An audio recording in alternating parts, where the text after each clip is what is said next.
Hi, everyone, and welcome to today's CEO Blueprint. This is going to be a fun conversation. We're going to go through exactly what I've seen work over the past 13 and a half years-ish around having $1 million support bench. And in the Legacy Collaborative, we don't just care about you earning revenue just to earn revenue. We care about you earning revenue such that you can also have a life and build wealth with it and have whole life wealth and be present for the things that matter most while you're building your business instead of waiting until someday to be present. As a parent with the people that you love, and for all the things that matter most in life, we care about you being present for those things and building your business from a place of doing that. And you can be $1 million mama in the real estate business, or $1 million dad, or $1 million leader in the real estate business, and be present in all the things that matter to you most in every other area of life without having to choose. So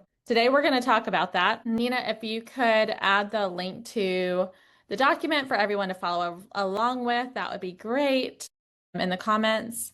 And there are going to be opportunities to ask in-depth questions, and I'm very excited to go over this so that everyone that's watching this now and in the future can think about, how do I have a profitable business that continues to grow without it requiring more of my personal time? And what are the things that it makes sense for me to invest my personal time in growing the business in real estate? So lots of what we're going to talk about today has been inspired by my interviews of top performing agents all over the country and in a couple of other countries, and inspired by the models that are in the Millionaire Real Estate Agent book. So we're going to really discuss two different models today. One is going to be a model of a level 4 millionaire real estate team that would have 2 sales agents and then 2 administrative roles. And exactly what do those roles look like? And then the other one is going to be a high performing, highly profitable individual agent that has a support team around her or him. And what does it look like to design your business that way? And then everyone in your business still have a win-win for what they want in their life,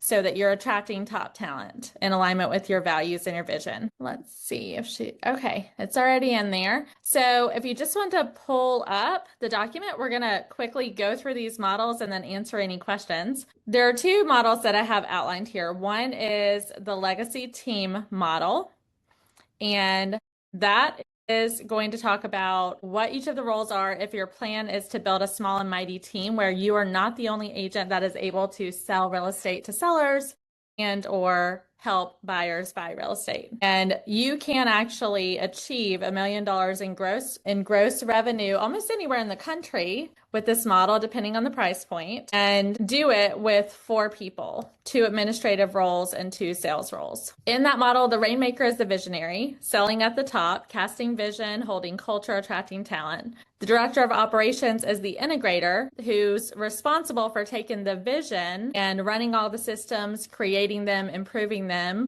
to make the visionary's vision real. They manage the back end of the team, run the systems, and protect the rainmaker so that they can make rain or make sure that they're lead generating to build their business. When the visionary does integrator work, growth stalls. This is so important. It is so tempting when you've been used to growing a business and you have a very specific way that you want things to run, for a visionary who got excited about building the business, has done the work to build the foundation. It's tempting for you to want to step in and do the work of the person that is responsible for operations. And although you own the vision and you own the accountability conversations, for every minute in your week that you get in the weeds with things that should be handled by the talent that you have hired on the operations side, it takes away from your ideal dollar per hour. Most of the time, it might drain energy from you, even though you might like some of it. You might really love Canva, you might really love events, but sometimes it can drain energy from you. And it slows down the revenue, and it takes away the time that you have. That's the same amount of time every other human on the planet has, where you can actually be present with your family, present with the things that matter most to you, present working out, present in your spiritual life, all the things that matter. So I just want you to be thinking about that. Many people know that we have an exercise we go through that is your dollar per hour exercise, and It helps you think about what your average dollar per hour is. I've detailed out what I'm discovering as I have that conversation with many top agents. And usually their dollar per hour of what they're worth based on how much they want to make and how many hours they're focused on being all in business ranges between $300 and $1,000 an hour. So if you just want to take that away from this call today and go apply it and be thinking about what you're focused on throughout the day and make your not to-do list. Some of you already have one. You may not yet have one. And if you don't already know what a not to-do list is, whether you already have your 4 people, whether you're by yourself, or whether you're about to make your first hire, anywhere in that proximity from it's all on you right now, all the way up to 4 people in your business, you can think about each day, how did I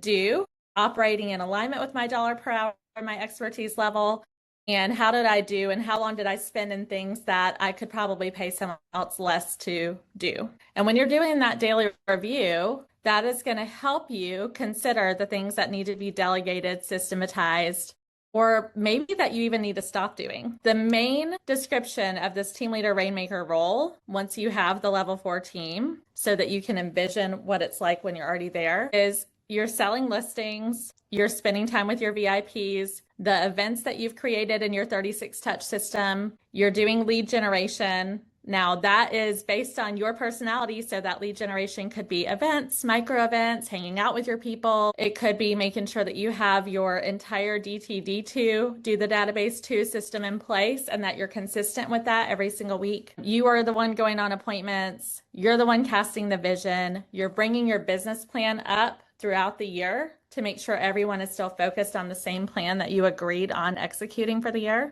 You are having the conversation with the director of operations once a day, and you stay in production the rest of the time that you're focused on business. So your primary is listings, selling listings, your VIPs, your lead generation, and going on appointments. In this level 4, the next hire that you would make is an assistant that could move into the director of operations role. Now, you could either have an assistant that is creative and really great at marketing, really great at all the details of how things look and the experience of everything, or you could have someone that's great at transaction coordination and the behind the scenes detail. And depending on which one you hire first and what they end up being excellent at, that's how you'll make the decision on who you hire second. Because in the beginning, you just need someone that's great at the not to do things that you're listing for yourself that's keeping you away from being in production the majority of the time. And a lot of times people get confused on the order that you hire these roles in. You're the rainmaker and you're the one that started the business. The next one is going to be an assistant hire. And then the minute that your systems get so great that you can consistently do between 50 and 65 a year because of how great your full-time director of operations is doing in between 30 and 40 hours a week max, then you're ready to hire that second administrative role, and they can do whatever your director of operations likes doing the least. And they earn their director of operations title by elevating what they're working on for you and really owning all the systems. And then 90 days later, after you have a great second admin, the reason you hired them is so that you guys can support doing about 36 more. And that is when you hire the buyer's sales agent. And the goal is you only bring in someone that is the same talent level as you and that they are so great and they are going to come in and train. They're not going to know everything when they walk in the door, especially your way of doing things. But they're going to come in and train with you. And the expectation is that by about 5-6 months, they're consistently closing at least 3 a month. And this model, when done well with those 4 roles of you as the rainmaker, your director of operations, an operations and listing coordinator, and then the buyer sales agent, can gross $1 million a year when everyone is focused in their lane. So at that point, the director of operations is the systems thinker and implementer, always following through, always thinking ahead of you. They're a leader developer because they're going to help train and support the buyer sales agent and the operations listing coordinator for you so that you can just spend time in helping them cast vision for their future, make sure that they're implementing the business plan that you guys have set together. But you're going to be in those collaboration conversations. You're just not going to be supporting them on a day-to-day basis. That's your director of operations hire that needs to be strong enough to do that with you. And that removes the pressure of feeling like you're having to be available 24/7 to support people because you have someone with great systems that's doing it. So I'd love to really quick, and Pamela, thank you for being on today while we're recording this for YouTube as well. I would love to answer any questions that you have around that first legacy team model, so that as you're deciding direction for the future, whether that's this year, whether that's 5 years out, you can be really clear on the design of each and make the decision of direction that makes most sense for you. Okay, well, the non-negotiables for talent attraction, when you are thinking about which direction you want to build your business in, are that you need to have a clear vision. So you have to have a clear vision of exactly where you're going with your business and by when, what your values are, and who you want to attract. So why join us, what we're up to together, what we stand for in people's lives. And that is not just an income opportunity, it is a personal and business development opportunity. And then also where to find them. So you can find talent in referral networks, open houses, community involvement, at your brokerage, LinkedIn, real estate schools, showing partner to buyer specialist pipeline. So as you've developed showing partners that support your buyer specialist, you can pay attention to how those people show up, and then you can select from one of them that would be in alignment with your future direction of your business and start pouring into them and include them in the hiring process. Also, you want to make sure that the people that you bring into your business are in values alignment, and you choose what your top 5 values are for your business and make all decisions based through that lens. So maybe they have to have really great character, really great chemistry with the team. They have to have commitment and be consistent in their actions. They have to have capacity and be able to get a lot done. No ego hires. That always will throw you off if people don't have a desire to support each other and collaborate. Even if they're top talent, just make sure that there's no ego hires where they don't value others. Culture over production history. You cannot teach someone to be a good person, but you can teach them a new skill. So you would rather have someone that's a culture and values match and in alignment with the direction you're going in with your business than someone that is a top producer and thinks that every single thing about their perspective is the only thing that matters, instead of understanding the value in a team. Ask them what they do with their time off. Get to know their significant other as a part of the hiring process. Understand their support system. And then training experience. You want to ensure that when you hire someone on for each of these roles, in the order that you hire them in, you have a clear 30, 60, 90-day plan of what you guys plan on achieving at each of those time frames, that you have weekly one-on-one time with them on the schedule, and that you're focused on helping to equip them with scripts. You're training them on the database, you're training them on objection handlers, and that you have clear milestones of what to achieve for them to stay in your world. And if at any of those benchmarks, 30, 60, or 90, they're not achieving it, then that just means it's not a fit. And you have that conversation up front upon hire based on you going through the entire hiring process properly. And when you do that, everyone will be on the same page of exactly what needs to be happening to know that it's a win-win. Making the math real. So this is really important to multiply leaders in your organization. Show the agent what 24, 36, and 48 closings looks like in income. And also their dollar per hour when they join your team goes through the roof, because if they're doing everything that you did to first start your business, then they're going to be working a lot on those things that are on your not to-do list and that you've already hired support for. So if they understand that, hey, you're in values alignment, you agree with the vision of the direction we're going in with the business, and now here's how much money you make and how many hours it's going to take you to do it because you plugged into our systems and our team, you can design a win-win for top talent. Make the path visible, reproducible, and earned such that they understand the commitment on their part to make it happen. Also, show them a leadership path inside the business depending on what their goals are. People like to be a part of businesses where they can see an upward trajectory and growth for their future. So one example of that might be if they're a showing partner for your team, they could move and earn a role as a buyer's agent, then as a senior agent, depending on how big your team grows in the future, and a leader. People stay when they can see their future. A lot of times the reason people make changes in the real estate industry is because they don't think that they have a big enough future in the business they're a part of.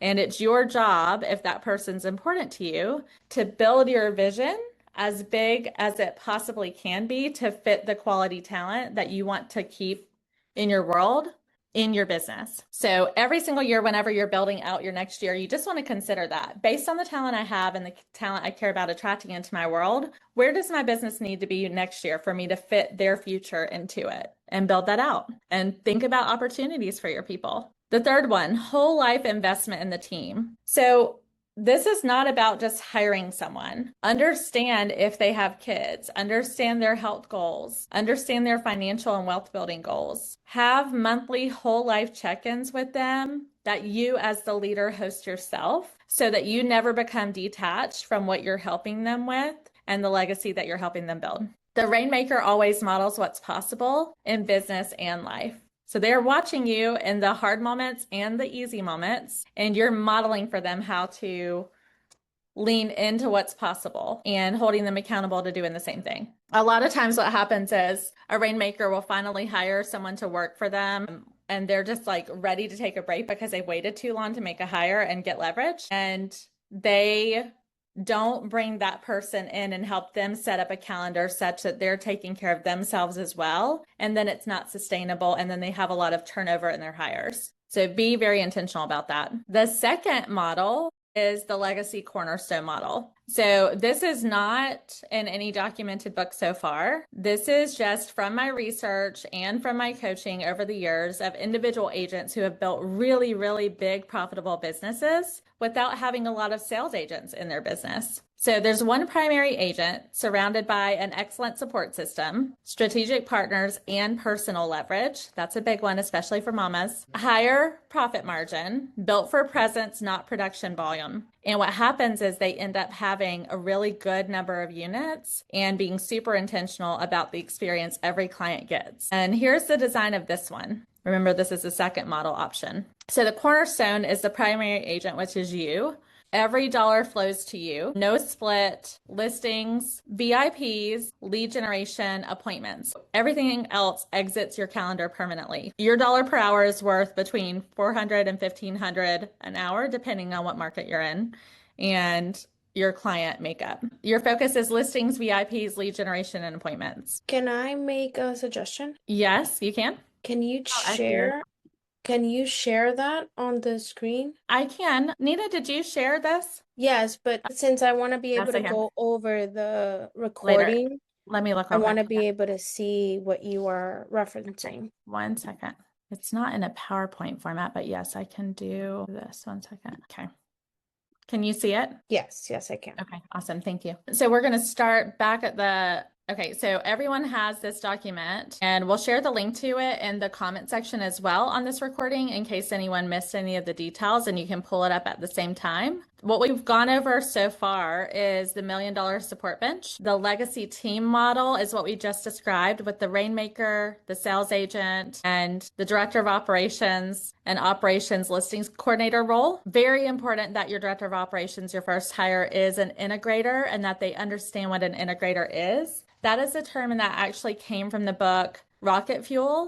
And when both people study that book, like the back of their hand, you actually can understand what each person's role should be and help each other stay in each other's lanes and reference back to it often. It is a game changer. And those 4 seats again were Rainmaker, and then you hire the director of operations. So assistant that kind of does everything that grows into the director of operations in the future. And then you're going to be hiring your operations/listing coordinator or marketing and client experience person, depending on what that first person that you've developed loves the most. They can choose what they love the most and have the other hire be what complements their skill set so that you have 2 people that are passionate about what they're doing. And then 90 days after you have an excellent operations and listing coordinator or admin 2, that's when you're going to be hiring your buyer sales agent. And now you have such a solid foundation. You're not the support person for the sales agent because you have the support already built in. You're just checking with them once a week at the team meetings, and we'll talk about meeting cadence as well. I already have that outlined. And then I talked about all of this, but you can go back to it in the document. So the legacy cornerstone model that we just started talking about, every dollar flows to you, no split. So you're not splitting it out with an agent. We're going to talk about compensation makeup for the different roles, and we have had other guests on that talk about these in more detail. And you can always let me know anything else you'd like to learn about in the future. So Operations Seat 1 here is your Director of Operations client experience. They run everything that you don't touch: client communication, listing preparation, vendor coordination, systems, and your service. So making sure that you put everyone else first. Many times people select this direction and this business makeup because people work with them for the experience they get with that primary agent and the standards that they stand for, and they don't want to be passed off to another agent. And this design works perfectly for that. The traits of an ideal Director of Operations is that they have high EQ, they show initiative, they have a great work ethic, they don't have any ego, they're systems driven, and they think ahead of you. Where you can find them, which is a common question that I get, is you can find them being referred to you from other vendors that you work with that know how your business runs. You can find them from the hospitality industry. Service people are really great at this if they did an excellent job with service. You also can find them in networks of executive assistants that have been an executive assistant to maybe a salon group or a salon chain or restaurants or a CEO of a very large corporation. Any person that had to think about all the details from every perspective has a great background to be considered for this.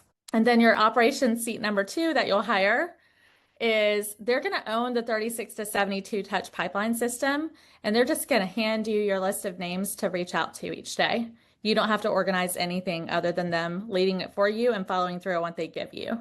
They also handle the transaction coordination duties, contract to close, listing marketing, social media systems. This is not spend half the day in social media every day. They're great at systems as well, just like the first person, and client communication. So all your templates, everything, and then you're included in all of it so you know what's going on.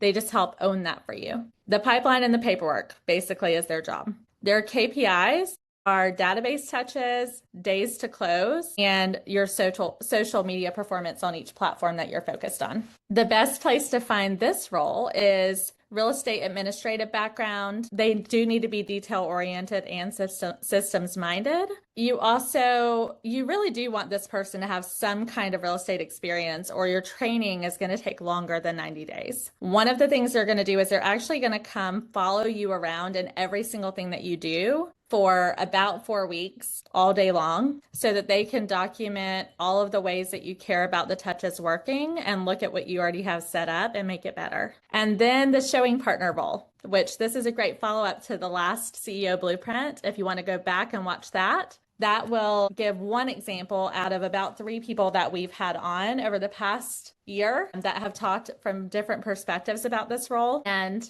I will make sure all 3 of those are linked in the description here. So this is a person whose whole job is to show properties to all buyers, and they get connected from the very beginning of a buyer relationship, and they are only representing this person's business, no one else's. They are a part of the team, and they get presented in such an effective way in the beginning of the relationship that every single client that receives this showing partner understands the value and the expertise that they have, and they're excited to have them show them properties. This keeps buyers warm and moving, protects the primary agent from $30 an hour work so they can stay in $500 an hour conversations. Background for this that's really good: hospitality. I would even say if they've worked at amusement parks, people who have worked at Disney and then moved to the area you live in are great for this. They're punctual and on time. They have a client first perspective.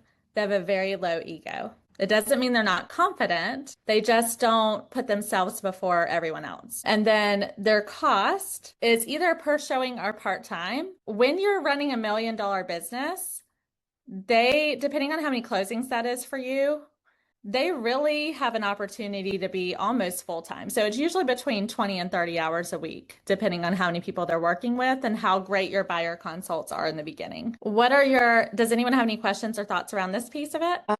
I think this one is a little more clear to identify which one goes first. So would it be the director of operations person that then would allow to identify who would be key for the other two positions. But for the director of operations role, do you think a person with an engineering background that is used to project management would be a good fit for something like this? That's such a great question. I actually just had an Uber driver that was an engineer in the past that asked me if I could find him a job, and he heard me on a conversation last week. So that's such a funny question, and it's a good one. I like engineering background, but they have to be one of those unicorns where they also love people for this, because they are going to be helping you with bringing people on and holding them accountable. And what I've seen so many times is if you get someone that's so systems minded, the warm piece of the client experience needed for them to ask people for reviews and do the care touches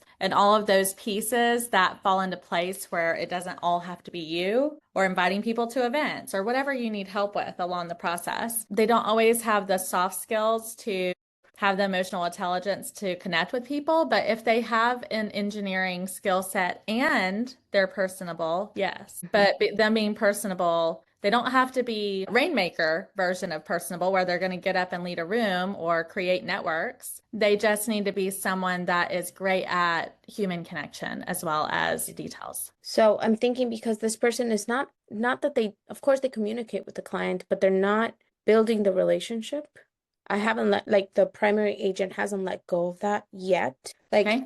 when the next person comes in and takes care of the touches, then I can see how that could be like very, very imperative that they have those soft skills. Mhm. But for that role, when you say the high kind of person I think about, right? One that is very, very detail oriented and Thoughtful. can just like oversee big picture systems. Yes. Well, in the beginning, they're going to be helping you implement it too. And then they'll give away whatever part of it, because remember, you're not going to hire one and hire two at the same time. So in the beginning, the person who ends up being the director of operations usually starts off being kind of your all-in-one assistant and then earns that role, because their job is to make sure they take everything off of your plate possible such that you can focus in on your expertise area, which is lead generation, going on appointments, follow up, and being present with your people. Great.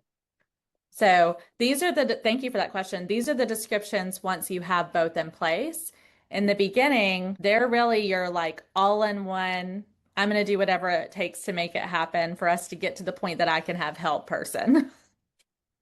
And then you build out your 30, 60, 90 such that we're clear how many closings you need to have by 90 days for you to know that it's working. And then you can work in a 90-day trajectory to find your next person. And they do help you with that. And it's important that that person that they find is comfortable being led by them and supported by you. And then, And then the fourth hire is the showing partner, which is so much fun. And yes, the director of operations helps you find the showing partner, but that showing partner is really an extension, an outward facing extension of you. So what I've found to be effective, and because you were on last time, you know this, is that person has a lot of similar personality traits to you.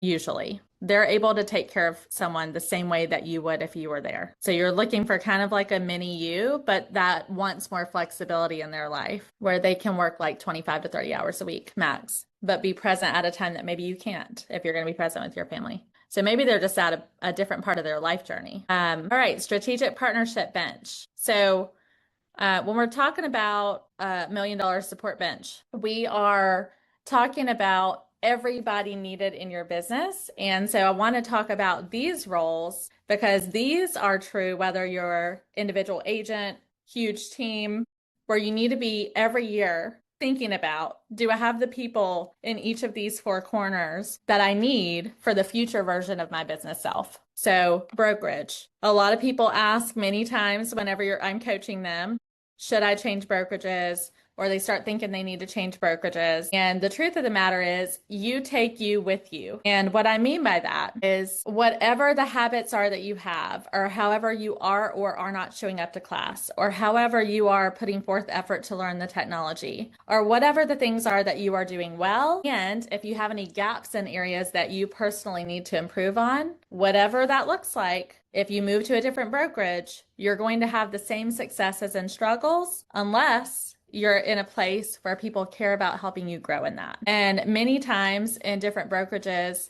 they care about you selling for their sakes, but they're not going to dive into how can I help you grow as a leader, as a human, in all the areas that are going to help you improve such that you're able to uphold your end of the bargain at the brokerage and get it done. So just every time you're making a decision on a brokerage you're joining in the beginning, a brokerage you're switching to later, make sure that you understand what value are they providing, specifically what are you getting for the money they get from you, whatever the design is. Does their brand align with your values? So you just want to think through those things and make wise, thoughtful decisions and go all in wherever you are for a long period of time and make a choice and be very involved, because when you are, you can get a lot out of it. You can get great referrals, you can get great energy and culture, but people who switch gears a lot in the brokerage world, which does happen a lot in real estate, they many times, even if they have a great transition, they many times cause themselves a short interruption in their business unless they were really missing broker and charge support or something major that a brokerage should absolutely have.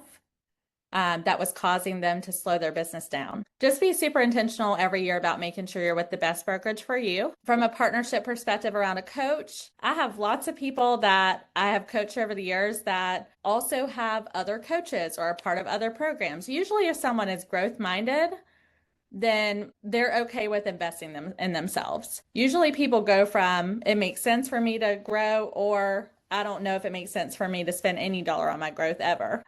And so you have a different combination of coaching that happens for you along your journey, depending on what you need. I've had lots of people that were in the coaching company I used to be a part of and graduated to wanting a little bit more specialized coaching. And that's what I offer with One-on-One Elite. I have people that are in like a group coaching around a different topic of an expert in that and coaching with me one-on-one. And that's a good combination for them as long as they're getting a return on investment on what they're doing. So you just want to make sure, what do I need from a coaching perspective? You could have a business coach. You could make sure you have a coach in the other areas you want to grow in. If you need a personal trainer in your health, if you want if you want a nutritionist coach, whatever the areas are that you're focused on in your life or business, you just want to evaluate, what does that look like? And do I have what I need in my corner from a coaching perspective for the next level of where I'm going? And then make a decision at least once a year on that. And then financial planner or wealth advisor. This is really important, and a lot of people don't get it soon enough, where they're intentional about their financial team and that their financial team is familiar with what it takes to help grow them in the direction that they're going in, whether they're an investor in the S&P, whether they have multiple real estate properties, whatever that looks like, making sure that you have the perfect financial team for your next level. There are a few books that I always recommend in this category to make sure that your current financial team can answer the questions that you have from the books, like Win-Win Wealth Strategies.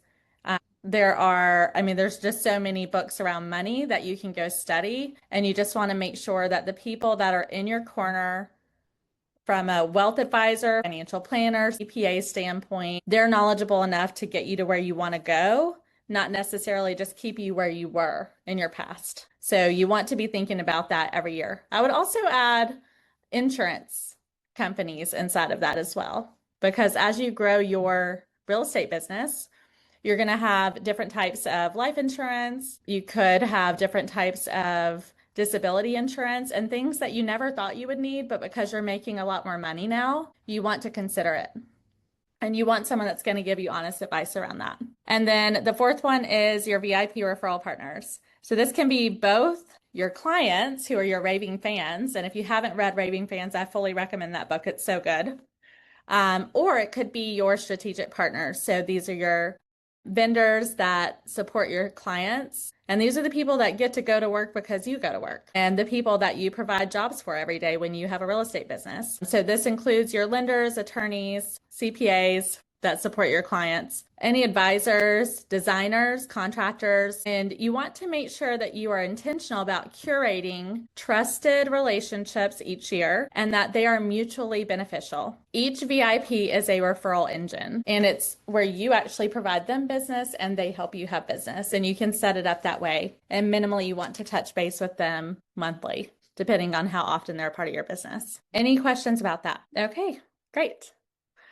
So this is a conversation that a lot of people think that they don't need. And in my experience with working with women who have run big real estate brokerages big teams, great individual agent businesses over the years. This is the one thing that I find makes the biggest difference for people in the beginning, especially if they're moms. This is personal leverage. So when you're thinking about things that give you energy or don't, as you're doing your daily audit of time and energy, when you're thinking about things that need to be you versus don't, right? That's where this thought process comes in.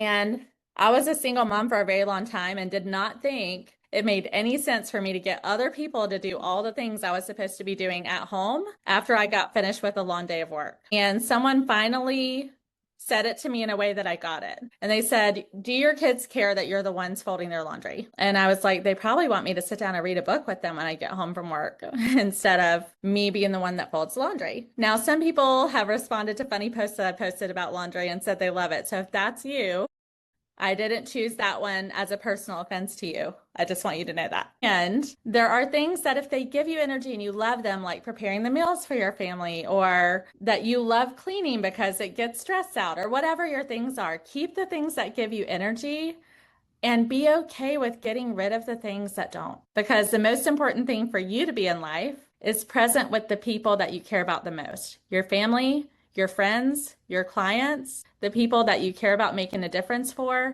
Your presence is the biggest gift that you can give. And anything getting in the way of that, that's not giving you energy, is something you can pay someone else who loves it to do. So this is a list of potential things that you can hire for personally: a nanny or a family manager, personal chef or a meal service, which especially helps if you're working on being wiser about what you eat, a house manager or laundry, personal assistant, which helps with travel errands, gift purchasing. Don't worry, it doesn't mean you don't have an opinion about it. It just means you won't miss some of the gift purchasing things that you want to do that you just don't have the bandwidth for. Personal trainer, health practitioner, virtual assistant. And this is just in the beginning before you have a full-time person, if you just need help with a few things. And then errand runner or courier.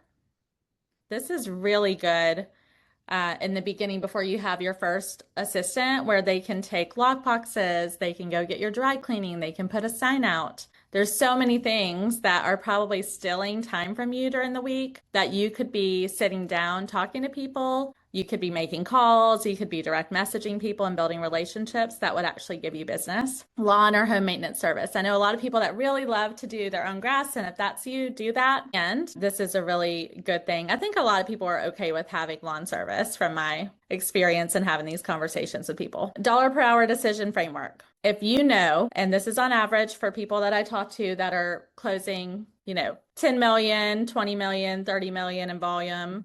I have a couple of teams I've worked with that do between 250 and 300 million in volume. And it took them, they started at the beginning just like everyone else, but it took them a while to start understanding if their personal dollar per hour is worth $500 or more, then everything that you can pay someone else to do that is not you being present with people you care about, you could pay someone else, and then you could earn more money during the time that you get back. And I'll just read that line to you so that you can have it on the video and on the screen. So if you're selective about $30 to $100 hour work that you're doing, and then you delegate immediately, like right after this call, you delegate anything that you're doing that is not required to be you, that you would pay someone else under $30 an hour to do. And it's up to you what you do with the time back. So don't run back to me and say, I hired someone to do these things, but now I'm out money.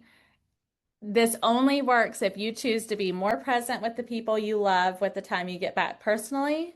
And if you choose to do what you're supposed to be doing from a building relationships perspective and a client attraction perspective with the time you get back business-wise. It is a partnership when you're making a decision to leverage. Both models, it's important that you have conversation habits, that you have KPIs that everyone's clear on so that everyone understands what measurable performance looks like, and that you care about whole life wealth for every single person that's a part of your business. When you do these things, people don't usually leave you. They might because they had like a spouse with a job change or a significant life event. But other than that, when you're intentional about growing and developing your people for the long haul, they stay with you because they understand that you're their partner, and that's rare. The Legacy CEO Rhythm, and there are a few other things that I include in one-on-one coaching. I just wanted to highlight these quickly so that you have them. So the weekly huddle making sure that everyone is present, whoever's in your business at that time, whether it's part-time or full-time roles. Everyone's present once a week. You get to look at the dashboard of your key performance indicators of the business, that you have your pipeline in front of you. You understand how many appointments are set for the week and what setup needs to be for that to happen well. Any follow-up completion, so everyone's clear on what got accomplished. Your week's non-negotiables of what winning the week looks like. Culture and tone setting. This is not a space where we're going to go into deep problem solving mode. This is where we're in solution. Where are we? Making sure we're really clear on all the pieces. And if there needs to be an additional conversation to dive deeper into problem solving, that can be requested and you can just write it on a little side list. The leader opens it and the integrator runs it. And that usually helps it go a lot smoother when the integrator is running it. The vision meeting is going to be where you pull up the business plan. This is once a month. It can be during that time that you're doing the huddle. You can just have an extended meeting, not another meeting, where you'll pull up the business plan that you all agreed on for the year, review where you are compared to what you decided on, make decisions, reprioritize, decide any friction points or things that are missing. And then the two people who run the business look at the business together. No team, no distractions, just the plan. This is the visionary and integrator only. So this is going to be your primary operations role and the leader in that meeting. And then CEO day. So this is the full protected day. Some people only need to have this on their calendar for a few hours on that day of the week. As the business grows, sometimes you might just choose you have a whole CEO and administrative day. It's up to you what feels good to you. But you have that day that's protected. It's not focused on being in front of clients. You're not enlisting or buyer appointments. You're literally reviewing, creating, improving systems, and focusing on working on the business instead of in it. As you continue to grow, some of these pieces you're going to give away, but this is your time by yourself to meet. And you can actually teach each one of the people in your business to have the CEO day as well for themselves, so that you're really clear that they have that time where they're actually thinking about the business. And so their implementation is more purposeful. All right, additional conversation rhythms. Weekly one-on-one coaching. So this is making sure that we're checking in on their life, their goals accountability, because without them being accountable to their goals, they're not going to achieve what they came to you to achieve, and then they're going to be unhappy and leave, and it's going to be your fault if you're not checking in on their accountability. Candor, honest truth about gaps and how to support them in it. So you can call them out on any gaps they have, but the opportunity is to provide them a solution based on what you're seeing. And then their KPI review and one growth area per person. So this is actually where the visionary meets with director of operations for a one-on-one. Visionary meets with buyer's agent or showing partner, depending on the design of your business. Visionary meets with the person that's handling the 36 to 72 touch. And then mid-month metrics conversation around the 15th. One of the things back in my Keller Williams leadership days, it's called the 15th protocol. And you just make a decision. Are we where we should be halfway through the month? If we are, great, we're going to continue on path.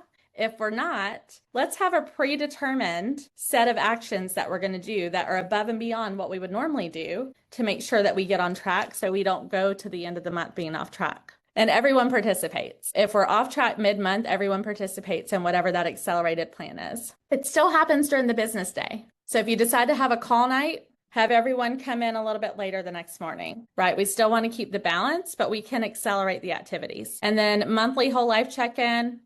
During those one-on-ones, you just want to make sure you're really clear. How are they doing? If that faith is an area that matters to them, how are they doing? Keeping that on their calendar. Family time, health, relationships, finances, growth, fun. Have them score 1 to 10. Ask where they're off balance. Ask how you can support them as a leader. This is what people don't do. They do it in the beginning and they stop doing it for their people. And then you kind of lose connection with who they are as a human being, which makes it harder to coach them in their business. And it makes it easier when you do know these things to coach them in their business, because most of their answers to these things actually will cause them to have more business. Quarterly planning session. This is the 12-week year framing. So you're actually going to think about the 2 business priorities and the 1 personal priority for each person. Review it once a quarter. This can also be during your one-on-ones. It's not an additional meeting. Celebrate wins publicly in your weekly huddles.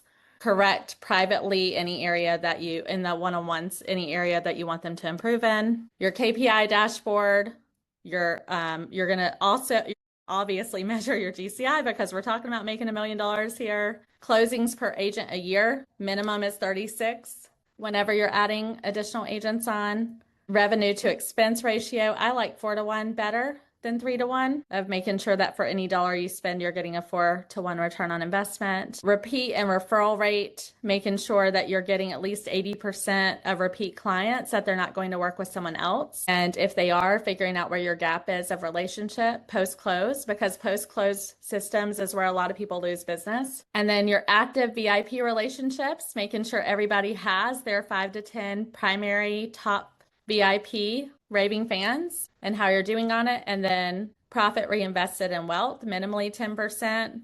Just thinking through that for each person and checking in to see how they're doing on it. Your whole life wealth framework. So this is just what you're going to be thinking through for each person. Real estate as a wealth vehicle, not just income. Every closing should move the agent closer to owning property or additional property or investing in S&P or another business, depending on what their focus is. And then sellability, build what someone would buy. So when you're building your business and when you're hiring people, you want to make sure you're documenting systems, building referral infrastructures, creating recurring revenue. One of the saddest things that's happened for me lately is I've talked to a few agents that are thinking about getting out of the business in a few years, and like within the next 3 to 7 years. And all of their business, even though they've done a lot of business over their lifetime, is people in their phone or people on their social media, and it's not organized in any one place, which is going to make it a lot harder for them to get it organized into a place where they could potentially sell it or partner with someone so they can continue receiving revenue instead of just letting their business die out and other people to take it over. So if you are not naturally gifted around caring about getting the systems in place, care about it for future you enough that you're going to work on it. And then third, presence as the non-negotiable metric. The bench exists so you can be fully present. So the only reason why you're going to hire other people is so you can be present, do more business, and still have a great life. Be present with your children, your clients, God, people you want to give back to, anything that you know is most important for you to do in this life. Those are the things that we're making you more available for. Every hire is a presence investment. So at first, you hustle, work to be successful. And then one day you might wake up and realize, I want to figure out how to be significant and be present. I just want you to know that someday never comes, and we can work on both and build things in alignment with you being able to be present for things right now and also be more profitable and bring talent into your world. And then the fourth one, legacy versus lifestyle, know the difference. Lifestyle thinking spends the profit and doesn't care what it's spending it on. Legacy thinking, invest it. You protect financial, emotional, and calendar margin within your bench. So I want you to be thinking about, for each person, whether it's your very first person you hire or you grow a huge team and you have 300 people or anywhere in between, that you help them be intentional with their calendar around all of it, around their emotional well-being, their physical health, their financial world, and their experiences, but not just their experiences. So that is I know it was a lot. That is an overall view of what it can look like to have $1 million support bench and the pieces behind it, and what it's like just to make sure that you have your ideal tribe in every area as you build your life in alignment with the legacy that you were designed to create. So feel free to grab the links for the other conversations that were related to this in the description on this recording. And if you have any questions about how to do a deep dive into any of this for your next steps, then reach out and we will jump on a one-on-one deep dive call and create a plan that is specific to you. Everyone have an amazing rest of your week. And we will also make sure that the guide and the document that we covered in this call goes out with the recording. And I look forward to hearing about all of you winning. Thank you. Have a great week.